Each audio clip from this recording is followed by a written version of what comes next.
पुराने समय की बात है। एक छोटे से गांव में रामू नाम का एक किसान रहता था। रामू बहुत परिश्रमी और मेहनती था। उसका एक पुत्र था जिसका नाम राजू था।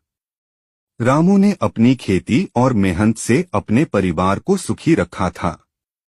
राजू अपने पिता की तरह मेहनत करने से कतराता था और आराम में जीवन बिताने की चाहत रखता था। एक दिन रामू ने महसूस किया कि वह बूढ़ा हो रहा है और अब खेती का सारा भार उठाने में सक्षम नहीं है। उसने राजू को खेतों की जिम्मेदारी सौंपने का निर्णय लिया। लेकिन राजू को खेती की कठिनाइयों का ज्ञान नहीं था और उसने खेती का काम करने से इनकार कर दिया। उसने कहा, पिताजी, मुझे यह कठिन काम नहीं करना है। यह मेरे बस की बात नहीं है। रामू ने सोचा कि उसे अपने बेटे को एक महत्वपूर्ण सीख देने की जरूरत है। उसने राजू को खेत में एक पुरानी गाड़ी के पास बुलाया और कहा, देखो बेटा, इस गाड़ी को चलाना आसान नहीं है।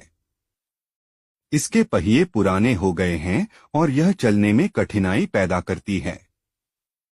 अगर हम इसे चलाना चाहते हैं तो हमें इसके पहियों को ठीक करना होगा। रामू ने राजू से कहा, तुम इस गाड़ी के पहियों को बदल दो और फिर इसे चलाने की कोशिश करो। राजू ने पहियों को बदलने का काम शुरू किया और उसे बहुत कठिनाई हुई। उसे पसीना आ गया, हाथों में छाले पड़ गए, लेकिन उसने हार नहीं मानी। आखिरकार उसने पहियों को ठीक कर लिया और गाड़ी को चलाने में सफल हुआ। रामू ने कहा, देखो बेटा, यह गाड़ी हमारी खेती की तरह है। अगर हम इसे सही तरह से देखभाल नहीं करेंगे और मेहनत नहीं करेंगे तो यह नहीं चलेगी।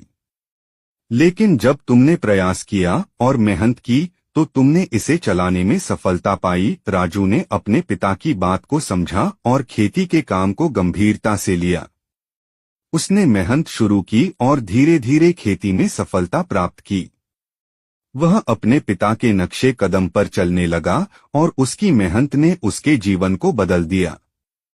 नैतिक शिक्षा, मेहनत और परिश्रम के बिना जीवन में कोई भी लक्ष्य प्राप्त नहीं किया जा सकता। हर कठिनाई का समाधान होता है, बशर्ते हम उसे हल करने का प्रयास करें।